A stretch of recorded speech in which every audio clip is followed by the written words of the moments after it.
Hello, Warhammer friends. Remington's back. It's the Andy and Remington Steel Show on a Tuesday night. It's the Andy and Remington Steel Show for your home delight. Talking about Age of Sigmar and everything else that is cool. Talking to Amy Snugs, it's easy to learn the rules.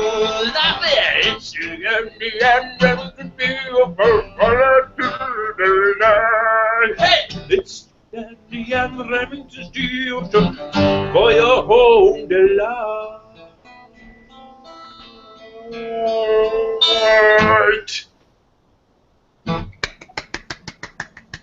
The return of the Remington, ladies and gentlemen.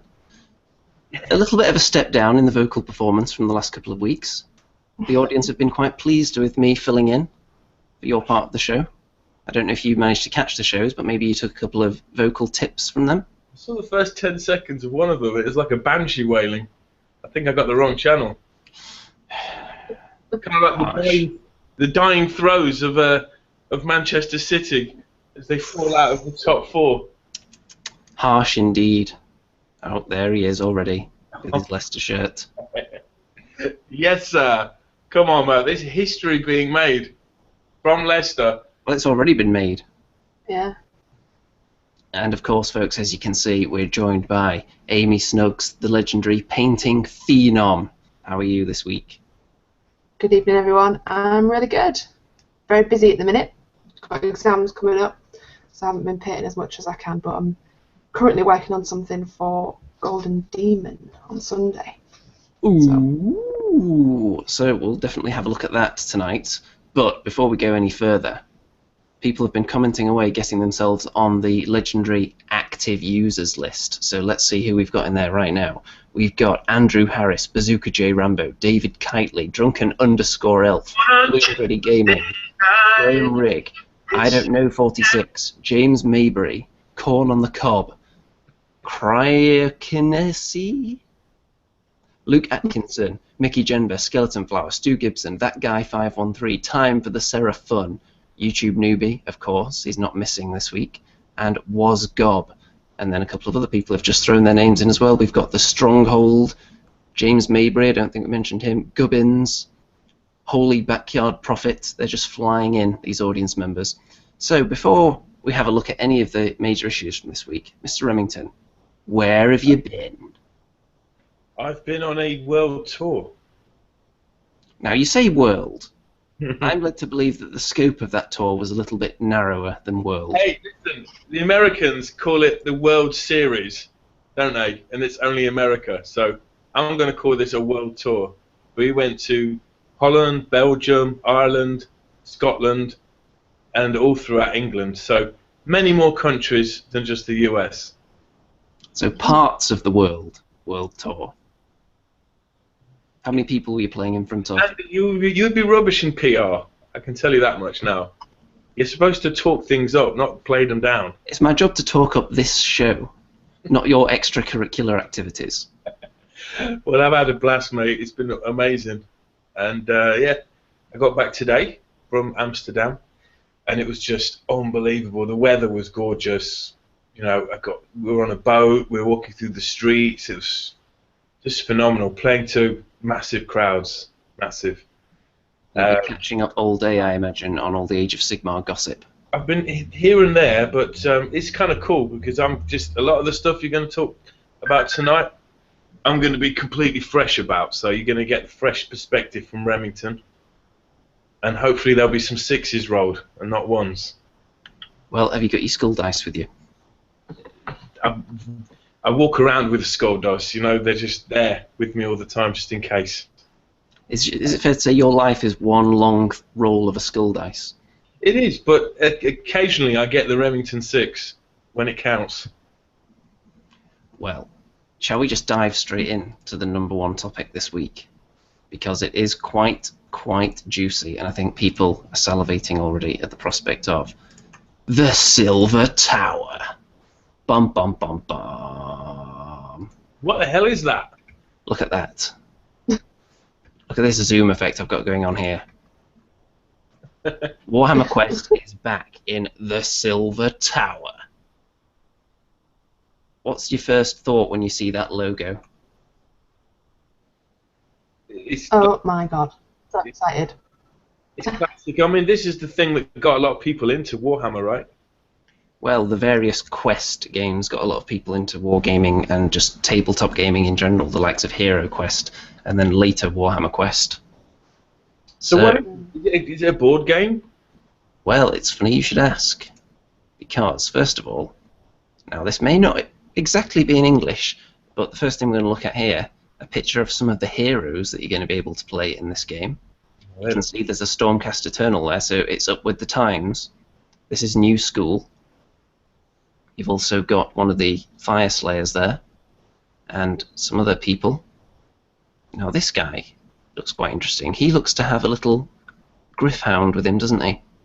Yeah, he looks awesome, man. I mean, I reckon Games Workshop watched this show because we spent a good half an hour once talking about ethnic heroes. You know? We have one. You don't see a huge amount of them, do you? But do you think this is going to be a sign, this is a little sneak peek of what we're possibly going to get with the mortal arm of Sigmar? Love it. Nubian warrior. Yeah, the devoted, perhaps. If they look like that, that could be quite fun. Because they don't look as old and plain as peasants, which we knew they weren't going to be.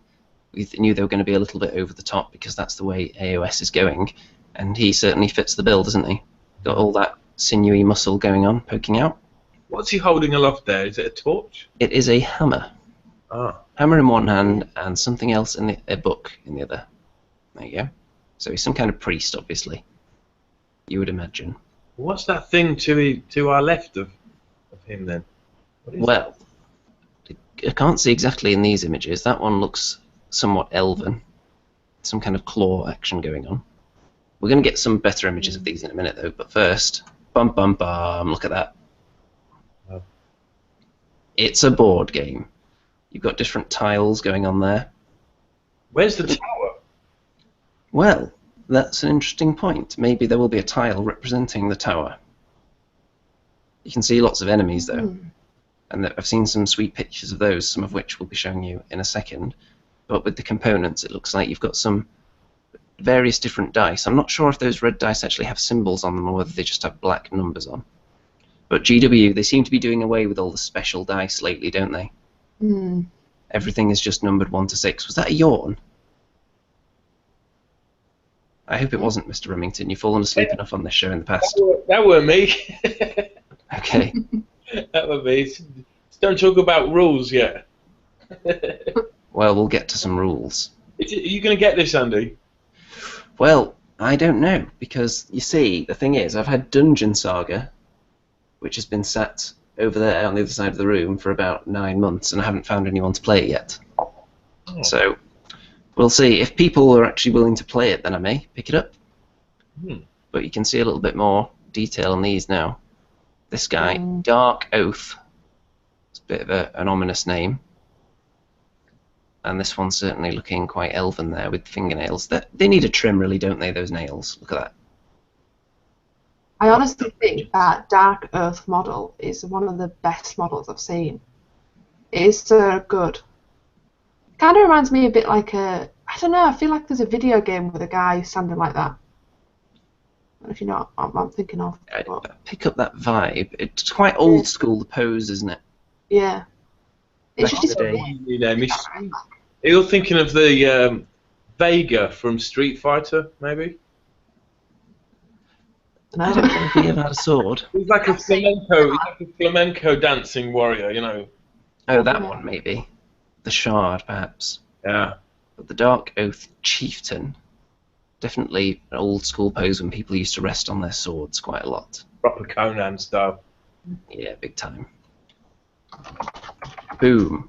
Mistweaver Say and Excelsior War Priest. So yeah, definitely a priest with his little hound. They're just pretty damn cool, aren't they? So you get these figures with the box, yeah? You certainly do, by the looks of it. Uh-huh. A nice batch of heroes to do your adventuring with. Would you say that these are delicious so far? Yeah, they look mega. They look Mm. mega. So when you play this game, do you choose one of these characters then, and you kind of, or do you have a few? Well, it depends how many people you've got. If there's only one of you taking on all the legions of evil, then you would imagine that you'd be able to play with more than one on your own. If you've got a whole group, then usually you just hand them out one per person. Typically in these games. And again, here we are now. This is... I may be going crazy here, but Occupants de la Silver Tower. To me, that suggests that these are the people that live within the Silver Tower. I'm not sure what it is that gives me that hint, because it's not in English. That's the Tower of Zinch. Hey, look, you get some little Zinching apprentices down there, don't you? Little. You do. That has a very old school look, as does the book with legs. Yeah, I love it.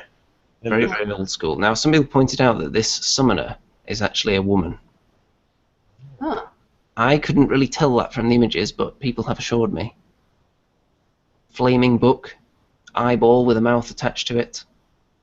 If that doesn't scream change, I don't know what does. But look at all those eyes heading up there as well.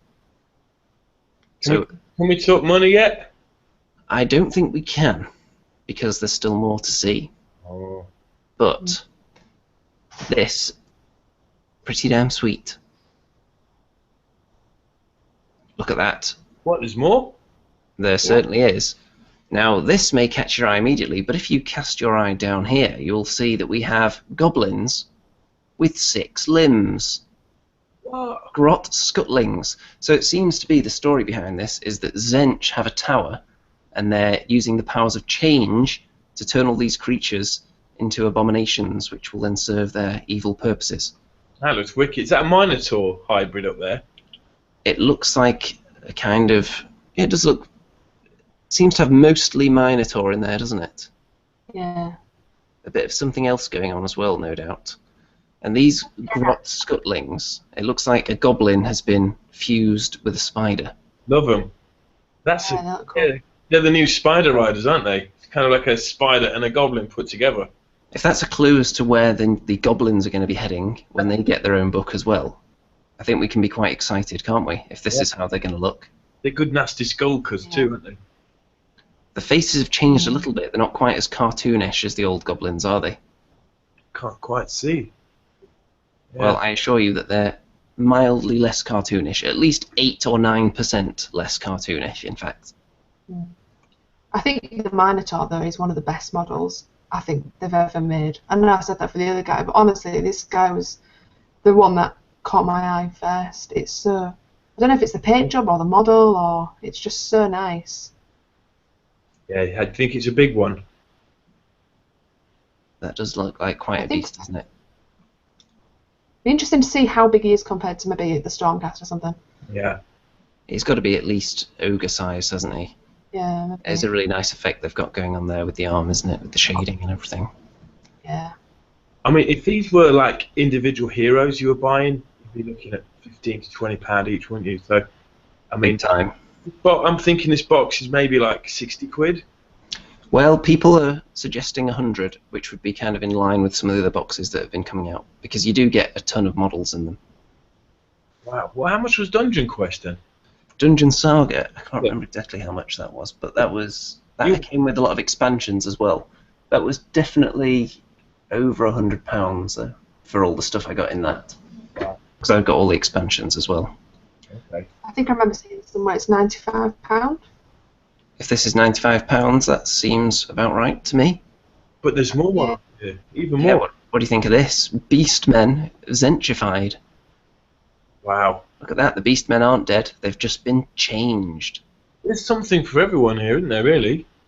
Yeah, you got your Skaven Death Runner down there as well. Haven't seen any Oryx yet, though, or Ogres. Still. Hmm. Well, and another thing to think about with this game, our wonderful sponsors, Asylum Wargaming, will have this game available for pre-order on Saturday the 14th of May, and of course if you enter the promo code Andy2D6, then you'll receive an additional 5% off your order, which is of course already discounted. So, pretty sweet deal. That's awesome. Lovely artwork as well, that, isn't it? Yeah, it's beautiful. Yeah. If you want an idea of the size of that monster, I imagine that's going to do it some justice. It's towering over that fire slayer right there. Which character would you like to be? You had to choose one. Well, let's go back and have a look at them all, shall we? So it seems like you've got 5 main heroes to choose from there.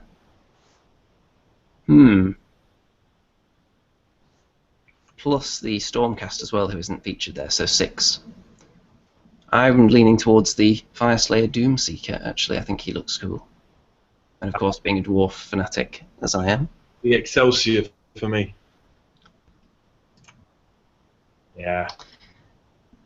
He is pretty cool. What do you think, Amy? Which one's for you? I don't know. I suppose. I really like the Stormcast. I think I'd be a Stormcast. Yeah, you can see him there.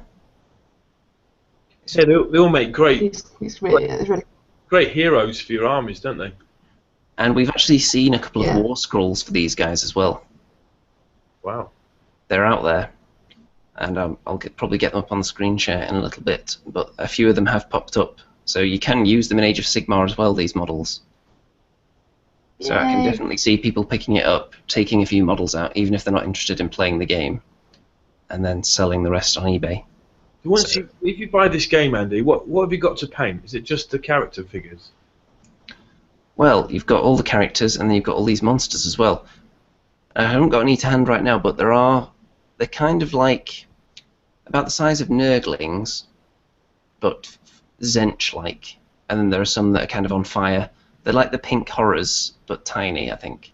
Looks like at least 25 or more models there. Yeah, you seem to get quite a lot in there. And with them being heroes as well, like you said, you usually pay about £15 for each one of those, don't you? Yeah. Which some people may think is extortionate, but it can't be bad value based on that alone. So, let's drop the old screen share for a second, shall we? And let's talk Warhammer Quest then. So, have either of you played Warhammer Quest back in the day, first of all? No. No. Okay. Luckily, I did play a bit of it back in the day. I think my experience playing Warhammer Quest was somewhat tainted by the fact that we got a little bit overexcited and started throwing in giants and everything, because I'd already played Warhammer first, so I had this huge collection of monsters that I just wanted to use. So our really low-level characters were running into giants at every turn, because you had the ability to add your own monsters into the game. There was a huge rule book with all the different rules for the different monsters in there. And I think I've still got a few Warhammer Quest models knocking around here somewhere, some snotlings. And when I sold it on eBay, because I'd already taken out and painted the dwarf, I just threw in an extra dwarf warrior, some other kind of put a little note saying original dwarf missing, I think. But that was years ago, because that is a really nice model. You've probably seen that in my dwarf army at some point, that dwarf Thane, which is from Warhammer Quest. And I used the elf out of it as well in my very short-lived Wood Elf army. But as far as the game itself, what I played of it was a lot of fun, but I definitely played Hero Quest a lot more, and other similar games like Dragon Strike, which I now own again. So did you guys ever play any of those other games that were quite similar to Warhammer Quest? No. No, neither have I. I've already been in the hobby for like a year and a bit, half, so I guess I never was around when all those old games were out, I suppose. I think what can you do?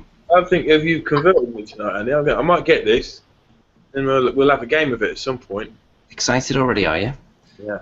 Has anyone tried the Warhammer Quest app game? No, I had the Snotling game, where you have a Snotling catapult and you have to shoot things with it. It's quite fun. You remember that? Snotling Fling, is it? It's not Fling. No, it's not. I've not played it, but I've heard of it. Snotling, isn't that a kind of illicit dating app? It's not called Snotling. I'll try. Snotling, isn't it? I don't know. Yeah, it's good old Snotlings. So, Snotling Fling. That's what it's called. Snotling Fling. That's it. Yeah, you know what? I'm going to re-download it as well because I've got more memory on this new phone. It's a really good laugh, actually. You know, if you want to train, you've got 5 minutes to kill. It's good fun. Well, the old Warhammer Quest, one thing that was memorable for me was the character packs that they brought out. You could get an individual little metal character to plug into the game, which was can't remember exactly all the characters they had. I'm pretty sure they had some kind of slayer, maybe a priest, and things like that weren't in the basic game. Because in the basic game you only had 4. You had the barbarian, you had the dwarf, you had the elf, and you had a wizard. Had a big beard. And then if you wanted more, you could get the individual character packs, and there was the whole expansion that came out for it as well. And it was quite complicated compared to Hero Quest, as far as I recall. And Dragon Strike and other games along those lines. If people in the audience have any thoughts on the old classic games, drop them in there now. Barrett Musselman says Space Crusade. That's another classic. I haven't played that, but there is actually a copy of it in this house, so I could play that at some point. We're being told on the comments here there's 51 miniatures in this box. 51, eh? Wow, that's a lot. That certainly is a lot of miniatures. So, let's see. Elstonation, welcome. He says, Warhammer Quest is awesome, can't wait to see this new version. Yeah, a lot of people do love Warhammer Quest. It was from that period when people really, really liked all the specialist games. And I think this could be a great way of enticing some of those people into Age of Sigmar that maybe aren't interested in just that kind of game, right off the bat, as it were. Something a little bit more casual, perhaps, like a Warhammer Quest, which can appeal to a wider demographic and get people invested in the backstory of the world and the universe and all the different races in there. How long would a game last, on average? A game, you'd think each mission would last about an hour, I would imagine. Right. That seems to be about the standard for these types of games. It depends, though. Some of the earlier ones where you're just learning the rules, I imagine they'll be quicker. That's how it is with Dungeon Saga, at least. Let's see. Pell Thorin, Advanced Hero Quest was amazingly good. Let's see. Ronnie Dodd also enjoyed Advanced Hero Quest. Andy Green says, I hope it's not all nostalgia. Well, there is the potential when they start remaking these games that it could be relying a little too much on nostalgia. Because nostalgia can only carry you so far. If you look back at an old game like Hero Quest, if you try and play it now, then the rules don't really stack up that well by modern standards. But it seems like they're probably going to be taking the very simple Age of Sigmar rules and translating them onto the board. If they've already got war scrolls out there for the characters in the game, it would seem to be going that way. So, Mr. Rem, you've already said that you're possibly thinking of picking up a copy. You looking forward to painting those models already? Yeah, I really like painting one-offs. You know, I just because the thought of painting large regiments or like more than 3 of one kind of model just turns me off at the minute. And I've not painted anything for about 3 or 4 weeks, so I've got to get back into it. Now I've got some time off outside my normal day job, I can get back into it. I did buy one of the new Oryx, though. I bought this guy here. Smoky. They're much larger, these new models. Yeah. It's a wicked model to paint. I don't know, they're so 3D. I kind of wish I hadn't glued them all together because there's bits of it I can't get to. Now, you know what I mean with the paintbrush. But yeah, I've assembled it. It looks brilliant. I'm into all this just painting heroes. You know? I want to paint him as well. I also got this, Amy, as well. I got that. Only £8 I paid for that. It was wicked. Awesome. They are good value, these big new softback books they're putting out with all the war scrolls in, aren't they? Yeah, the Oryx book was about 20 quid. And I was tempted to get that, but you know, it's between that and the figure, so I thought I'd get the figure. But yeah, I want to have a look at that Oryx book. If it's got stories in and fluff, I'm into all that. So, Amy, as a painting phenom, as you are, looking at those Silver Tower miniatures, already getting overrun with inspiration in your mind about how you're going to work on those? Oh yeah, I'm definitely excited. I'm definitely buying it. I can't wait. I'm like a kid at Christmas, I think. I think this is the first release since Age of Sigmar came out, I think, really, that I've got so excited about that I can't wait. So I think what I want to do is probably like take my time and paint each of the hero. I've been doing that a lot recently, just taking more time while I've been painting, and kind of pushing myself, maybe doing different things to what I'm normally doing, or kind of going that extra step. So I think I'd like to do that with these and just try and make them the best that I can, really. I imagine they're probably going to have some interesting tutorials as well on the Warhammer TV, I think it's called now, YouTube channel. Probably showing you how to paint each of the heroes, I imagine, so it'll be interesting if people can emulate that standard. Although I don't know if anyone has that amount of nice white paper that he uses for each individual colour. He has a fresh new sheet. It's like he gets an entire new painting table for each colour. That's Duncan for you. Alright, can you see this, guys? This is Snotling Fling. Oh, God. Yes, we can. Alright, I'm just going to fling a Snotling. Alright, I better get the sound back on because it's rather funny. Can you hear that? You can't hear that.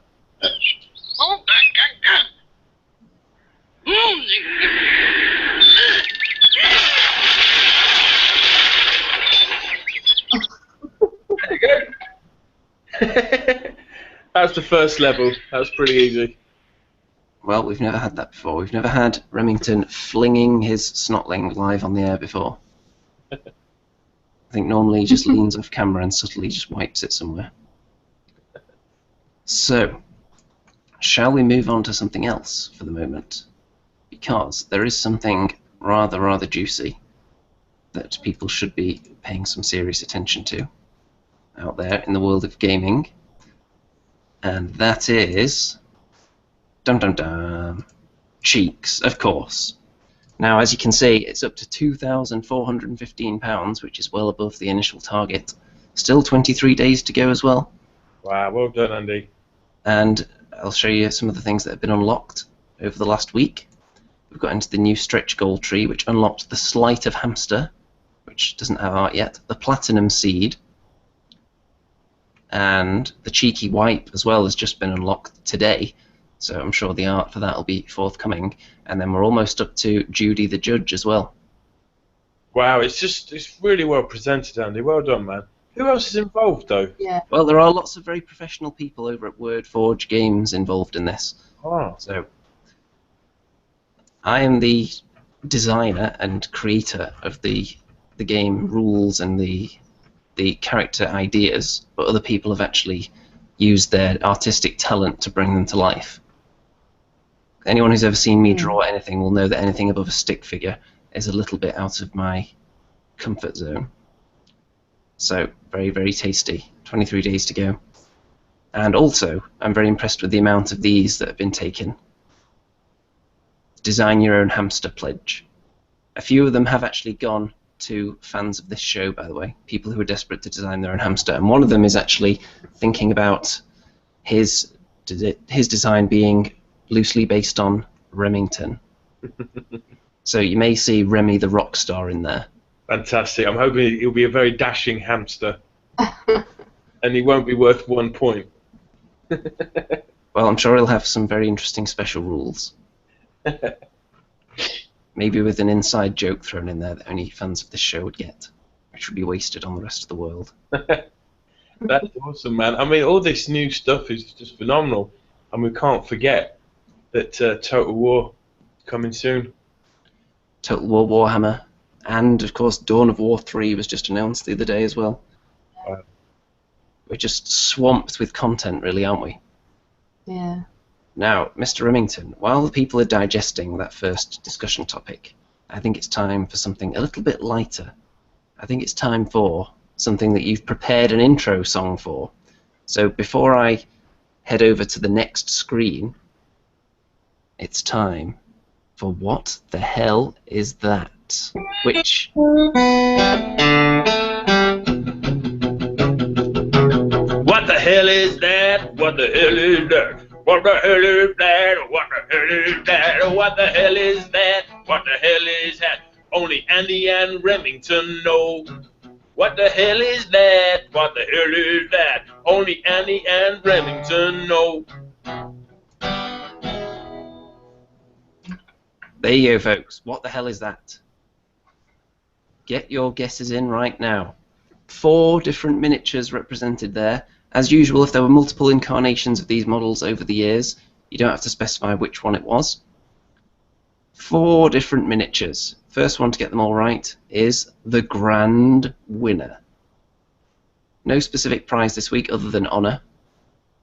Oh, that bottom left and the top left are pretty tricky. They are. The top right one, I got that instantaneously though. Impressive. What about the bottom right? Well, in the song I said I knew them all, but actually I don't. Yeah, the top left could throw some people off, I think. Really interesting one. Luke Atkinson has guessed. Let's see how many he's got. Well, he has got one of them right. James R. Squires, I'm not going to dignify that with a response because he says something for 2 of them. So. Well, the top left looks a bit spooky, doesn't it? It's them colours. Yeah. It does. It looks a bit ghoulish in some way. The others look a bit more of this world, dare I say. Oh, Drunken_Elf has a guess. Well, that's a bit too general, I'm afraid, Drunken_.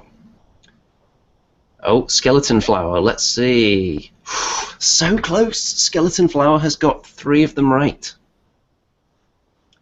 Let's see. YouTube Newbie, he's got pretty close as well. James Wilson. James Wilson has got 3 of them. We're getting closer. Elster Nation has got 2 right. Hooves of Doom has got 1 right. Some people are getting pretty close here. Ratface. Oh, I think Ratface might have taken it. Let me just check. Yep, Ratface has got it right. So, for anyone who's wondering, we have a halfling butcher from the hot pot holding his cleaver up in the air. That's his dirty apron. Wow. We have a bloodthirster wing right there. We have Gotrek's axe of Gotrek and Felix. And then we have part of the Mortis engine. So, well done to Ratface. You are the winner. Congratulations. Well done. Winner of What the Hell Is That for this week. The contest that will occasionally have prizes, I assure you. So it's good to get that practice in. So everyone, pat Mr. Ratface on the back over there. Have we got the completed pictures? Well, unfortunately we don't. But I'm sure people will be able to use their imagination immediately, won't they? I think all of these are the standard, maybe possibly not the X, but all the others are the standard GW website pictures, so the ones that aren't currently available on there, like the hot pot, I don't think is up there right now, but it's one of the first images on Google, if people want to look it up to make sure there's no shenanigans going on. So, what the hell is that indeed? Very, very exciting. So, did you two get all those? Thirster. I got one of them. You got the axe, did you, Mr. Rem? I got Gotrek's axe, yeah. Very distinctive axe head, isn't it? Yeah. So, let's have a look. Well, people wishing Ratface their congratulations. And, yeah, he's getting patted on the back by Skeleton Flower and the Stronghold. The Stronghold, I believe, is previously known as Ogre Stronghold, but it's branched out now since Ogres are now part of the Destruction faction. So the actual Ogre Stronghold forum is now covering all of Destruction. That's what I'm led to believe. So if anyone wants any place to discuss their Ogres or their Oryx or their Grots, then that's the place to do it. Oh dear, Stu Gibson. He put in a guess, but 5 minutes late. Perhaps he's watching the show delayed and forgot. Oh dear, oh dear. So, I feel like we need to give people a chance to recover from all this stuff, but shall we just dive straight into the next thing? Yeah. Here we go. Look at this. So we've got flesh eaters. First thought of them separating flesh eaters from the rest of the undead. What do we think? Yeah, I like it. Yeah. I like it a lot. I always thought they needed a kind of a better Ghoul King. Yeah, maybe he should have a decrepit crown on his head or something. But the one thing that caught my eye last week, I do apologise for the slight pause there, I was just looking at my phone to see that West Ham United have taken the lead against Manchester United. They're now leading 3-2 with 10 minutes left. Wow. Which is nice. And oh my, it looks like Manchester United, that is, were actually 2-1 up a few minutes ago. So, apologies for that drama. But look at these Crypt Flayers, the new way of building the kit. I was really interested in that last week, because not only are the old kits good, but there are other ways that people can build them, and this is the first sign of them actually showing a little bit of imagination and giving you some other options with the kit. And in fact, we've got war scrolls for them right here. Shall we look at the Crypt Flayers first of all, which are really Vargheists with Crypt Horror backs and Crypt Horror heads. So this is like, you put the two models together, right? Yes, they do come in the same kit though, so it's not that much of a stretch. Alright. And people do love my readings of these things, by the way, so let's have a bit of that. Monstrous predators of the sky, Crypt Flayers flock together in a beating of dark wings and hissing maws. Enemies are snatched from the ground by their sudden strikes, torn asunder by claw and talon, while the keening call of the flayers is enough to break a warrior's spirit and send them scrabbling from the battlefield in terror. Well, they have a move of 12 inches. They can fly. They have 4 wounds each. They have a 5+ save. Bravery 10 because they're undead. What do you think of how the models look, first of all? Yeah, they look sweet, man. Are they Vargheist heads or are they Crypt? They are Crypt Horror heads and bodies with Vargheist wings. Yeah, they look cool. Can they regenerate? Well, we'll get to their special rules in a second. First of all, Fearsome Battle Cry. 10-inch range, 1 attack, and that has just special rules here. So, each model that makes a Fearsome Battle Cry, pick a target within 10 inches, roll the dice, add 1 to the result. If the total is higher than that unit's bravery, it suffers a number of mortal wounds equal to the difference. So, if you're targeting at low bravery units, that's going to be preferable, and if you have quite a few of these guys, say 6 of them, then you're going to roll a couple of high dice, aren't you? So just a couple of free mortal wounds. It's not going to do a tremendous amount unless you're against something with really low bravery. But anything that has low bravery is generally quite numerous anyway. So it's not that much of a big deal, like Battle Cry, I would say, but having the range on there is nice. Just a little bonus. But the main meat of the action is, of course, the Piercing Talons and Claws, which is their close combat attack. 4 attacks. 4+ to hit, 3+ to wound, -1 rend, 1 damage. But each time you make a hit roll of 6, then that attack just causes a mortal wound instead of having to roll to wound, and no save, obviously. So that's pretty tasty, isn't it? It can fly, of course, and the leader has 5 attacks instead of 4. You have to have at least 3 of them in there as well. So, initial thoughts? I don't know, man. It's much of a muchness compared to the Vargheists.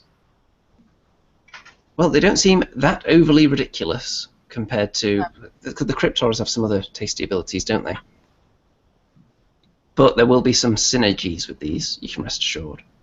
Okay. Amy, what do you think of the look of these? I think they're alright. I guess. I don't know how old the models are. I guess. They are about 5 or 6 years old, I think. But obviously this is a new twist on them. Yeah. I think they look cool. Okay. I can't concentrate at the minute though because the Warhammer Age of Sigmar Facebook page has just posted all the photos of the models from Silver Tower. Oh my god! Well, someone's going to have to get me a link of that. Someone's going to have to get me a link to that, and then we'll show that off in a minute. Let's have a look. I've got it on Facebook, so I can share if you want. Excellent. Let's have a look at the Crypt Infernal Courtier, shall we? Oh. Leathery wings tucked against its body, the Crypt Infernal Courtier dives down from the sky, Shrieking its rage, plunging into the midst of its enemies with killing force, the vicious beast impales its prey in a shower of steaming gore. Even the courtier's breath is lethal, a gift bestowed upon it by the consumption of an undead dragon's flesh. Well, to create this, it seems like all you have to do is put a lot of spikes on it. Mm. And that's it. So is this like one guy, or is it like... Yes, this is just a guy on his own. And you'll see why this is important for the army in a minute, because of one of his special abilities. So first of all, he has 6 wounds rather than 4, and he has a better save as well. He can also fly 12 inches. He has fetid breath, 9 inch range, 1 attack, 4+3+, -1 rend, d3 damage. So it's okay. Skewering talons. So this guy's attack's slightly different. He has 5 of them. 4+hit, 3+2 wound, -1 rend, but his do 2 damage. And each time you roll a 6 to hit, it does 2 mortal wounds instead of 1. However, the really juicy ability. In each of your hero phases, roll 6 dice. For each roll of 5 or more, add one model to a unit of crypt flayers from your army within 10 inches. You can distribute them however you like. So, roll 6 dice. So on average, you're going to be bringing 3 crypt flayers to life with no chance to unbind the spell, because it's just an automatic ability. It's not a summoning. So on average, you're going to be bringing 2 of them, on average. You wouldn't be surprised if you got 3 or 4 though, would you? So that is quite tremendous, isn't it? Just popping up another couple of those guys. That's instead of them being summonable now, this is how you do it. So you don't use a wizard, they just pop up automatically on that dice roll. Pretty good. Pretty damn good indeed. And this other guy here, the Crypt Haunter Courtier, which is made using a Crypt Horror body. Well, technically it's the Crypt Haunter, the special one that you're meant to use this body for, with all the spikes and everything, but they've used a Vargeist head on it, which separates it from the pack, with this little beard there as well. A twisted carrion knight, a Crypt Haunter Courtier charges into the fray to the sound of ripping flesh and splintering bones.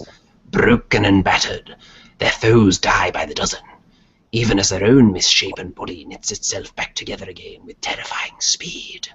Crypt horrors gather at the courtier's haunting howl, and they plunge into battle once more. Okay, so he only has move of 7, 6 wounds, so he's like an extra powerful Crypt Horror. 4+ save. And he heals 1 wound in each hero phase, just like a Crypt Horror. Chosen of the King, you can re-roll failed hit rolls for this model if it is within 15 inches of a Ghoul King, which is a rule that the Crypt Horrors have as well. And this guy, the ability that the last one had for summoning these dudes, this guy can summon Crypt Horrors that way. So 6 dice, for each roll of 5 or more, add another model. Wow. So it's just much easier to summon them, I would say, by taking these into battle. So it's not just their combat abilities, which are pretty good, because this guy with his massive bone club, 3 attacks, 4+3+, 3 damage, and his rancid talons, 2 attacks, 4+3+, 1 damage. No rend on any of that though. So I think these guys are quite tremendous, and if I wasn't already in a huge painting backlog already, I would be really inspired to start a Flesh Eater army, because I think they're pretty damn cool. They've also updated some of the other war scrolls, but we're not going to delve too much into that. A few other people have put up videos on that. We may have another look at them in the future. But Mr. Remington, you faced off against Crypt Horrors. What do you think about them being the backbone of essentially a new army here? Yeah, well, I've got 3 Vargeist and I've got 3 Crypt Horrors already. But I converted my Crypt Horrors out of Ogres. Instead of the gut plate, I had like ghouls sticking out of them. They've been eaten. If that makes sense. But yeah, I was quite pleased with them. But yeah, I think it's kind of a cool idea. A lot of people who play vampire counts will already have these models, weren't they? So it's an excuse to buy more, change them up a bit. Mm. Indeed, I think it's a really clever idea to create a hero out of something that's already there. I suppose that people will already have, so they might already have a guy in the unit that they could just maybe add more stuff to him or just convert him a little bit. And I think it's a really cool idea, and it makes me wonder what they're going to plan for the future, if they're going to do that for other things as well. Yeah, that would be interesting to muse over some of the other kits that have got lots of interchangeable bits and seeing what other mishmashed models you could make out of that. Yeah. If that's the way they're going to go. It'd be interesting to speculate on that at some point. I think they're really good, though. I really like the way they look. All of these, actually. These new ones. Yeah. I'm half tempted to just go out and buy even more of them. I've already got 6 Crypt Horrors. Tempted to just buy some and go for a different colour scheme, maybe something airbrushed on them, because they've got a large skin surface. So having a kind of faded, airbrushed look from front to back, a different colour, I think would be quite good on there. Well, there's a box set, isn't there? There's the Flesh Eaters box set you can get. Seems pretty. Yeah. What's the value on that, Andy? Have you got it there? The Flesh Eaters box set. Let's see if that is here. Is it top one, is it? They've got the Ghoulish It's that Host. one, Is that it? Yeah. There we go. So in there you've got how many Crypt Horrors and Vargeist boxes? There's 3, there's 3, and there's 3. So there's 3 boxes of Crypt Horrors / Vargeists. You get, looks like 20 Crypt Ghouls in there. A Terrorgeist / Zombie Dragon, and you can also put the Ghoul King on a Zombie Dragon now, not only the Terrorgeist, which is interesting. And you get the Vargulf as well, which I'm not that keen on. But it actually looks alright painted in those colours. Yeah. I think it looks better painted that way than I've ever seen it, actually. Hmm. It doesn't look too out of place in there, does it? So it looks No. quite cool. Very, Yeah. very tasty. And all that for £135. So let's think. So those 3 boxes are... Let's just have a look, see if there's a saving to be had here. So each one of those boxes is £29. Mm-hmm. So there's almost 90 already. The Zombie Dragon, £36. So it looks like you're getting the Vargulf, and all the Crypt Ghouls for about £10. So there is quite a significant saving in there. Wow. That's pretty damn good. Mm. Yeah, it's good, great for a starter. But I mean, I think I've got about 20 ghouls already. So I don't know. I'd just be wanting a few bits and bobs, really. Well, it's still pretty damn tasty though. So I'm going to turn off that screen share for a second. And while I am setting up a nice screen share of the shiny new images that popped out just too late for me to have ready before the show, which armies or which sub-factions would you like to see branch off from the existing old world armies right now? Who wants to go first? I'd love to see some ogres. I guess they're the main thing, really. I suppose. Obviously, there's elves as well. So I guess I'd like to see ogres, and I'd like to recently starting a new spider army. I'd like to see any new spider kits or anything, or even just a book would be good. And I really like the new Mork and Gork dice. So I think it'd be cool if they did that for all the armies. Do you I'd even buy like them the all. fact that they're different coloured on different sides? And they have the symbols for 1 instead of 6? I don't really mind. I don't think I bought them just because I'm a collector, hoarder person. So I don't know if I'd use them, but I think they look really cool. Yeah, some people certainly like them. I just prefer my dice to be a bit more uniform, and I like the symbol to be on the 6 to match up with all the other special dice I've got.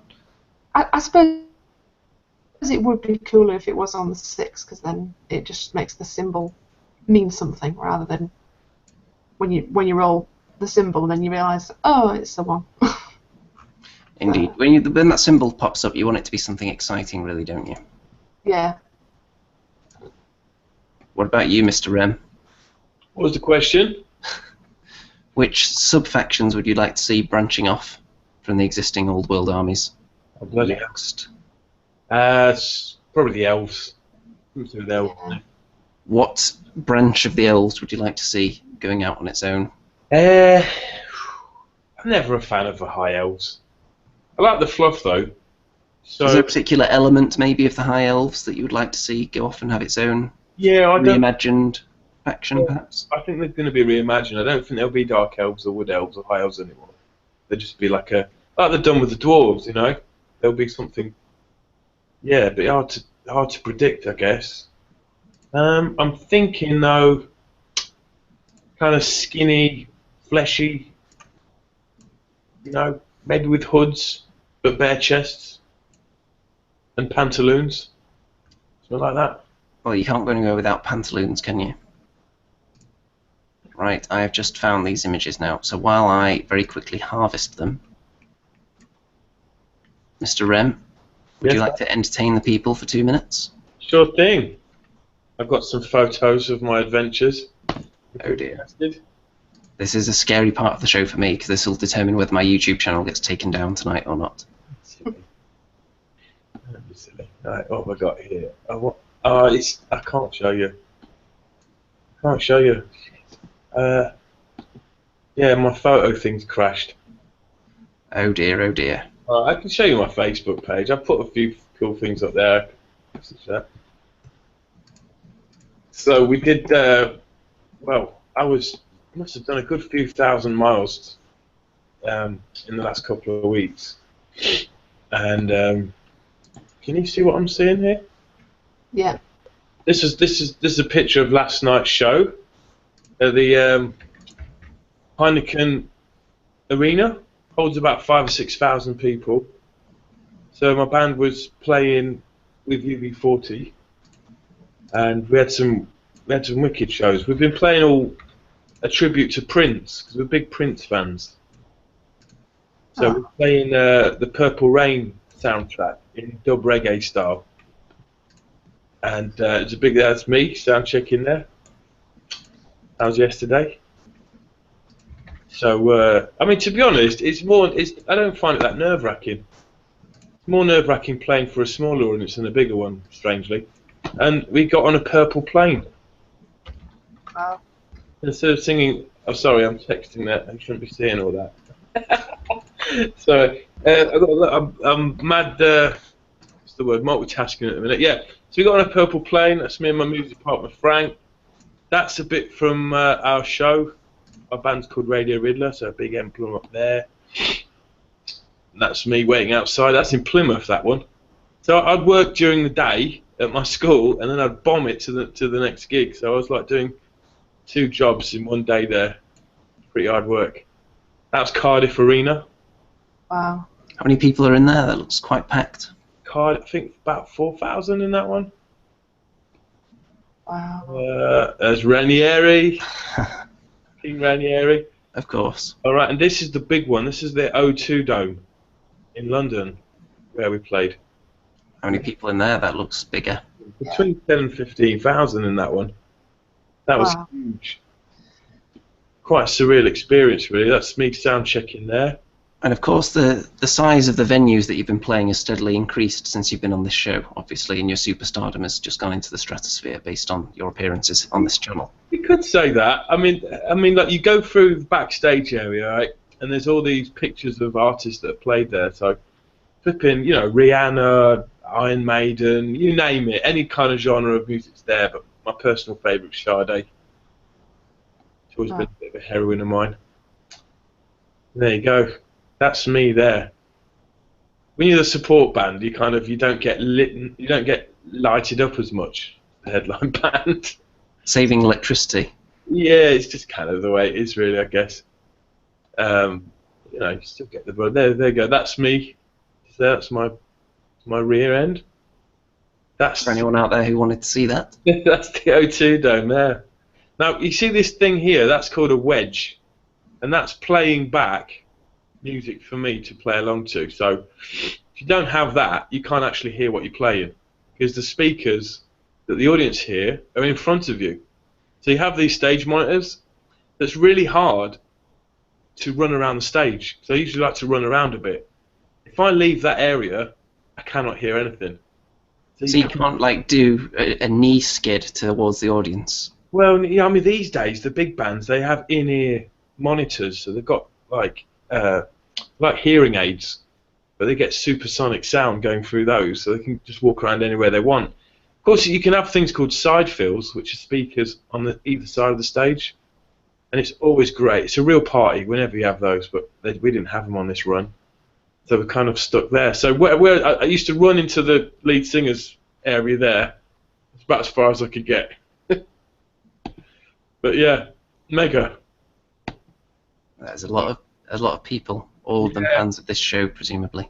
We've made that's me rocking out there. See, that's rocking out a bit, doing a little guitar solo. Can't remember where that is. Oh, that's the Dublin 3 Arena. Oh, that was mental. That was real. Yeah. So we had after-show parties at each of these. Sometimes we'd DJ, sometimes we'd just hang out somewhere, and sometimes we'd do another show. So you know, you have 2 shows in one night. That's wicked when you can do that. You do one show and you don't want it to end. You're in the zone at that point. Oh, totally in the zone. So that's my next gig with my other band, Uncle Frank. We're playing at the Why Not Festival in July. Well, there we go.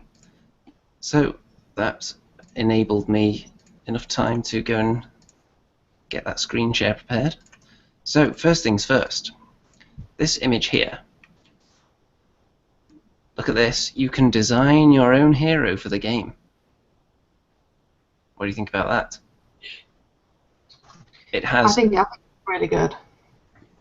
yeah, it has an app to create a hero as well. Play with these heroes and more only via the app. So yeah, if you've got heroes in your Age of Sigmar armies from the new range, you can use those in the game with their rules available on the app. For example, there's the Knight Azeros right there. Tasty indeed. Yeah. Create a hero is something a lot of people are very interested in, and they'll be keeping eyes peeled to see exactly how that's going to work and how much freedom you actually have.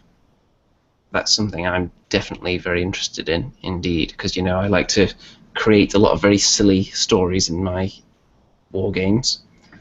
So the ability to create a hero that is perhaps an interdimensional pig would be something that would interest me greatly.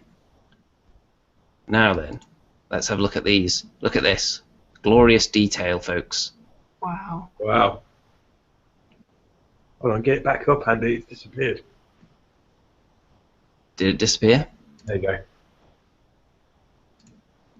Look at that. That's mental, man. Skullage going on there. Skullage going on there. There. All these beasts that he's killed. He then wears them. Awesome. Proper bowl, that is. Tasty indeed. Fireslayer Doomseeker. This is a bit of an unorthodox weapon he's got here. Yeah. It looks a bit impractical. You're probably more likely to hit yourself with it. Yeah, I'm not sure exactly how you're supposed to use that. And I thought my Fireslayers were finished. Well, he'll be the last one, maybe. Yeah, maybe just one more into your collection, perhaps. Yeah. He's awesome. The 2 different hair colours as well. Yeah. Maybe they stole that idea from you. I'd like to put a Fireslayer head on a Stormcast body. I think that look. Some people have done that, actually. Yeah. It looks quite good. It depends if you've recently looked at the Fireslayers, though, because then it can look a bit weird if you're seeing their heads on totally different bodies. Right. But he's pretty tasty. Just pretty in keeping with the rest of the Fireslayers so far. Yeah, he's really nice. The Night Questor. Wow. It's He's very... such a nice model. I think he looks really different as well to the rest of the range. I think even though he's a Night Questor, I think he looks pretty cool as a possible Lord Celestin. I think he looks even better than the Lord Celestin model, to be honest. It's quite a nice heroic pose, isn't it? Yeah, he's awesome. Very, very And I tasty. really like that he's got a sword as well. So I like the sword variants of the Stormcast. They're really cool. Yeah, some people are in the hammer camp, and some people are firmly on the sword side of the fence. Swords do always look cooler. There's the Mistweaver. Sai! Mistweaver. Is that like a elven wizard? Well, again, this could be a clue as to where the elves might be headed. We might have a sub-faction of elves that weave the mist, and they're kind of ghostly, and they can bend reality a little bit. I like the concept, but the face, it's gone back to where you can only see the bottom bit of the chin. I like painting faces. Not just... Well, you could paint that skull face there on the belt. Yeah. That would be interesting, though. I think it's quite cool. That's where the elves are headed. Yeah, I was just about to say. I think if the elves look similar to that, I think it might possibly tempt me. Well, he's got the purple of the dark elves. Can we get the image back up? Can't see It it. is back up. I think your internet's just playing up, Mr. Remington. You got the purple of the dark elves. You've got a high elfy helmet-ish. Can't see any wood elf influence in there, really. Can you? I mean, that kneecap is definitely dark elf, isn't it? Mm. A dark elf kneecap. Maybe. Well, I'll see what some of the people have been saying about this so far. Sebastian Blau loves the Night Questor.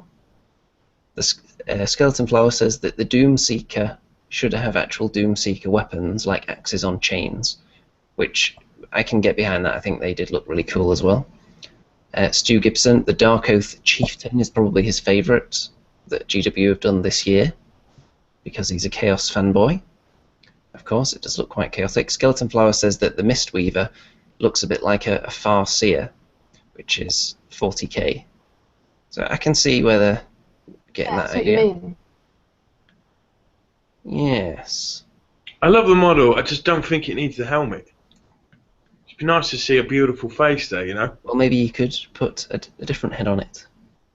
Let's have a look at this one. Wow. Tenebrael Shard. It's like a witch elf, isn't it? Yeah, this is very, very dark elf inspired, isn't it? Yeah, that's mega. So again, if this is where some of the elves might be heading, it's a really odd outfit going on there, isn't it? I can't tell exactly what's going on with the straps and all that.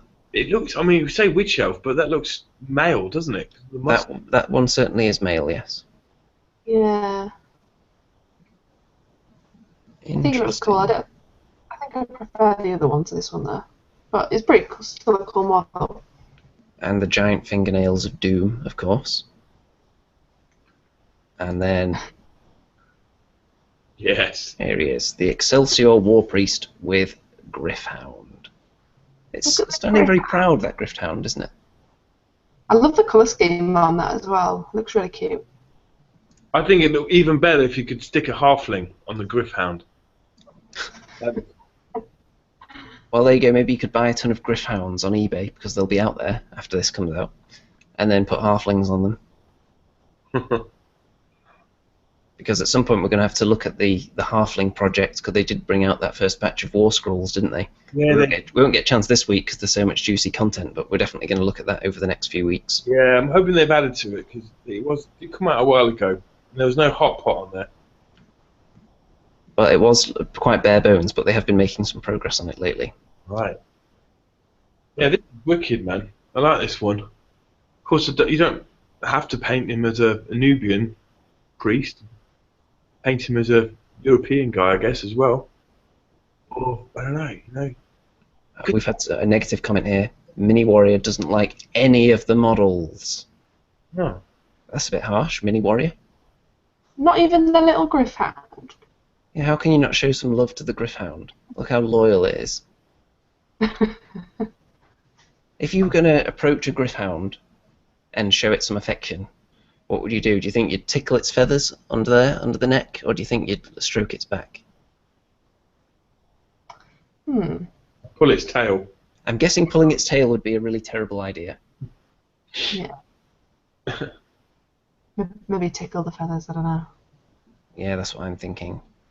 You don't want to get in range of that beak, though, do you? So you got to be careful. Yeah. I'm sure this guy has no trouble taming it, though. He's quite powerful looking. Got some muscle definition going on there. And it takes a huge bicep to hold up that size of book. Trust me.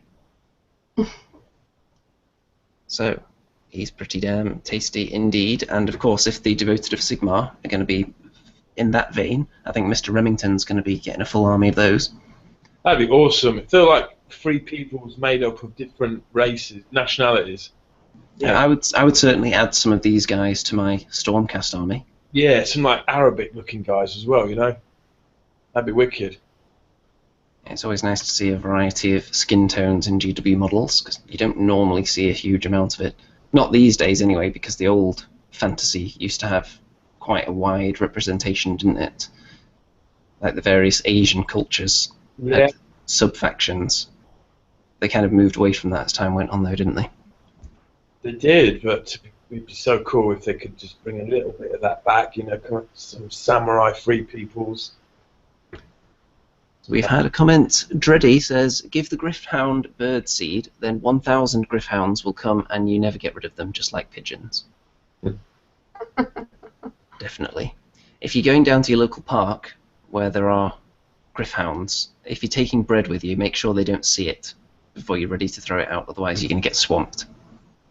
And it won't be like ducks just annoying you. I think these guys would probably just rip your face off to get that bread. So you've got to be careful. I'm a bit disappointed. I thought there'd be kind of maybe a lizard man representative, a Seraphon representative in this box set somewhere. But there isn't so far. Well, we don't know if it's going to end here, do we? Ah. There could be a further, either a totally different game with all the other races represented, or maybe they could bring out add-ons for it later on. I mean, they haven't been doing a lot of add-ons for these boxed games that they're coming out with, but with it being Warhammer Quest, they could get behind this more so than they have some of the 40k standalone boxed games they've been doing lately. This could become one of their cornerstones if they really want it to. Yeah, it would be a good idea if they did that, like expansions or like sort of character packs with like I don't know, like sort of cards in or something. Something would be really cool. D. Armstrong raises a good point. He says there may be lizard men added in the app. So yeah, if you've already got one of the new Seraphon models, maybe the rules for them as heroes will be in the app. That would make sense, wouldn't it? Yeah. And with doing it all through an app now, then it'd be quite easy to just release a new batch of character rules every now and then, without having to print anything. Very, very tasty indeed. And then that could boost sales for some of the older models that might be struggling a bit more. They need to get rid of. Yeah. Very exciting times. I think we can all agree with that. Yeah. So, Amy, the people are itching to know. What are you working on for Golden Demon? I've already worked on one, although it wasn't specifically for Golden Demon, but I'm planning on entering 2 categories. This is my first ever Golden Demon. It's my first ever Warhammer Fest as well, so I'm quite looking forward to just that in general, just seeing what the atmosphere is like, and I think there's a couple of exclusive models. I think mainly 40k, but I think there's one Chaos Dwarf Age of Sigmar monster guy, which might be quite cool. And there's a couple of other like freebies and things like that you get. I'm looking forward to that. But yeah, one of the main reasons I'm going, because I'm only going on the Sunday, because I'm going for the Golden Demon Classic. So it's like the big Golden Demon. And I think there's going to be like loads of people coming from all over the world. Like I think there's a couple of people who I've seen on Facebook that I follow who have won like Crystal Brush Awards and things like that, and Golden Demon winners from before, obviously entering again. So I'm really excited to just see all of the models that you see online and everything, just in person, and have a chat to other people and chat to the judges. So I'm entering 2 categories. The monster one for Age of Sigmar, so I'm going to enter my Archeon, which I think is probably the best painted monster that I've done. So we're quite looking forward to that, and I'm currently working on a unit for Age of Sigmar as well, which is a unit of Stormcast Liberators, which I shared a photo of on all the social media, I think, the other day. I've got 3 left to do, so I'm a bit like, will I get them done in time? But Down to the wire. yeah, I've been really busy. I've got quite a busy week this week, but I will get them done. I'll by hell or high water, I'll get them done. But yeah, so I'm trying to, like, obviously I don't expect to get anything at all, because of the quality of some of the models that I've seen and people that are going. Like, there's, I think, David Soper, who was one of the many, who's won many awards, I think, is entering, and there's a guy from who went to Crystal Brush and everything. So I guess, not expecting anything at all, but I'm really trying to push myself with these models. So I'm really trying to be fair to me, I just want to create a piece that I'm happy with to see displayed in the cabinets, and that's all I'm hoping for, really. So I've been trying to push myself, trying to just sort of do different things that I normally wouldn't do before.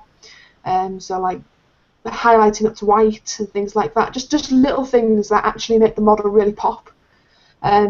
So, like, for example, before I was highlighting my gold with just a bright silver, but then I've actually gone and highlighted with a white on the edges, and it really has made it really quite nicely stand out. They're just little things like that I maybe wouldn't normally think of while painting an army, and I think it's really good experience to try and just improve your skills.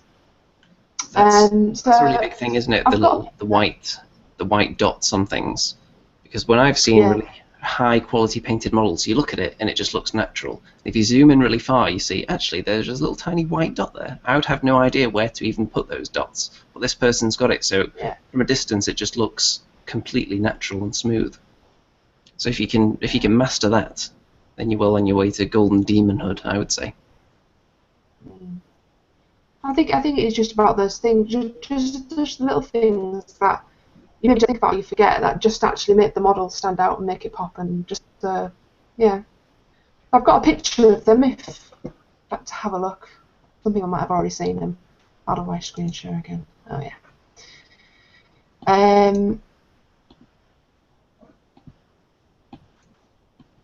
This I've completed. Can you see that? We sure can. So I've completed 2 so far. I've gone for quite a sort of dark, kind of burnished gold look. So rather than really bright like they normally are, it's quite sort of dark looking. And I've gone like they've seen some action. Yeah. So I've gone for, like, battle damaged. I mean, this is the first time I've really properly kind of done battle damage in a way, so it's not perfect, but I guess I feel like I've learned something new from just painting these, so I'm quite happy with them personally. I'm really looking forward to seeing what they look like, all 5 of them together. But what I want to do, sort of in the long run, is paint a Stormcast army up like this, but just take my time with it. I mean, I know I'm quite known for painting armies quite fast, but I think what I want to do is really take my time and just really paint them slowly and try to make each model look the best I can, just so that the whole army is to the best standard that I can possibly achieve. It looked wicked, Amy. I mean, I was going to want to ask you for some time, actually. Do you use an airbrush at all? Or is it all painting? I only really use an airbrush just to kind of put the base coat on. Oh. So use an airbrush to prime. So I've primed these with black, and then I use the Retributor Armour Games Workshop Gold paint just to basically spray the base coat on. So yeah, just kind of doing it like that, and that just really is just for speed, and also just to get a nice clean finish as well. Yeah, metallic base coats are really difficult to apply by hand, aren't they? Yeah, they are. To be fair, painting metallics is probably one of the most annoying things about miniature painting that I think. I think it's, I don't know what it is about it. I don't know. What wash have you used on that armour? Because you can see it's not black, is it? It's a dark brown one. Yeah, it's a number of washes. So the first wash is Rakeland Flesh Shade, but I thinned down that with Lamian Medium. So do that twice because obviously it's thinned, so just to kind of build up the shading, and then wash kind of in the deeper recesses with Agrax, also mixed with Lamy and Medium, and then kind of shade with Druchii Violet, which is also mixed with Lamy and Medium, in kind of like the deep areas, so if you can see just sort of like in between the sort of chest plates and in the shadows, just to kind of make the sort of contrast from the sort of darker parts of the armour to the lighter parts, and then highlighting with a bright silver by Vallejo. And I haven't done the white on these when I took this photo, but what I've done after this is just highlight the really extreme edges with white. Yeah, they're wicked. Thank you. So yeah, I'm really excited to sort of see what they're gonna look like when they're done, and just to see them. And I've got a little plinth for them as well. So I'm quite excited. And of course, there's a link to your Facebook page in the video description if people want to check out images of all your other stuff, where presumably they'll be able to find your Arcane as well, which I think we've seen on this show before. Yeah.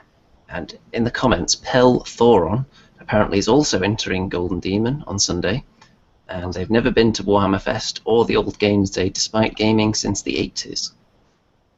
So yeah, if you could win a Golden Demon after only a couple of years painting, can you imagine the rage and all those people that have been at it since the 80s, slaving away all that time to get beaten by a noob, as it were? Oh.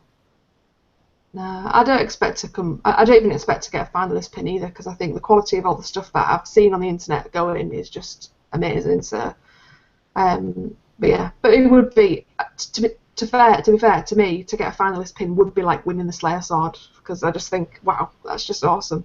Everyone on social media knows how excited you were just about getting into the White Dwarf and all the other, or whichever it was, yeah. Well, if there's something like the music industry game, you know, if you're working and you're, what's the word? If you're mixing with the best, your game tends to go up as well. You know, but you're in a football team and everyone's much better than you. It makes you better. I mean, I spent years in bands where I was the best musician, and it was crap. I never got any better. But then, in the last 5 or 6 years, I've been working with people that are better than me, and it brings your game up. So it's good to be in a crowd where they're all experts. It sounds like you're going to be in that crowd, so it only make you better, and you're really good as it is. So, you know, it'd be wicked. Mingling with other high-quality painters, exchanging ideas and techniques and so on. Yeah, it's exciting. And just talking to the judges, I think Darren Latham, and I think he's a sculptor now, but he used to paint for heavy metal, he's on Twitter, and his painting is just out of this world. So even just like talking to him and getting some advice and tips from him will just be so valuable. I'm really excited. Right. I've got to call it a night because I'm back to work tomorrow. Yeah. We're going to dive through the comments quickly before we go, and Amorai Westgate is asking, can we still vote to have Andy's hair removed? No. Yes, but every week we're going to put it to the audience whether it's time for a haircut or not. If you think the hair should be removed, type haircut, possibly in all caps. If you think the hair should stay, type luxurious or lovely or wonderful or something like that. Some other word that could easily be used to describe this beautiful head of hair right here. And then we'll count up at the end. Also, a bit of breaking news in the audience. Well, you know how Drunken_Elf is the #1 drunken audience member and the #1 underscore? Well, the position as the #1 drunken audience member is under threat now because Drunken Deer has just popped in to the live chat for the first time, so they could have a bit of rivalry going on. They may be family members, though, possibly. Drunken Deer and Drunken Elf, they're both kind of the forest, aren't they? Elves and deer. So they could be related. Let's see what people are saying. So we've got a lot of luxurious in all caps. We've got godlike. We've got another luxurious there. I only see one person who is demanding that it's cut and about 20 who are saying that it needs to stay. So I think the people have spoken for this week, haven't they? It stays. The facial hair had to go. It's slowly coming back in again. but that gets annoying faster for me. Let's just have a little look at Mr. Remington's hair, actually. Yeah, it's looking a little bit unkempt at the moment, isn't it? Yeah, that's. I remember when I watched it last. God, my head's in a spin, mate. Well, if people want to suggest hairstyles for Mr. Rem, then you can go to the Andy and Rem Show Facebook group, which is linked in the description. Also, don't forget to check out Amy Snug's painting on Facebook as well, also in the description. Don't forget, if you're going to be purchasing any miniatures products, maybe you should check out our sponsors, Asylum Wargaming, entering the code ANDY2D6 to get an additional 5% discount on top of the already discounted products. Don't forget to leave a permanent comment after the show by refreshing the page. Don't forget to like the video. And Mr. Remington is going to sing us out, and I think he's going to play a song of victory to celebrate Leicester City's title win. And I'm also in a pretty good mood because United just lost 3-2 to West Ham as well. Oh. So I'm going to start screen sharing this wonderful logo again. Slaved over a hot Photoshop for hours to get this done. So, Mr. Remington, kindly play us out. Good night, everyone.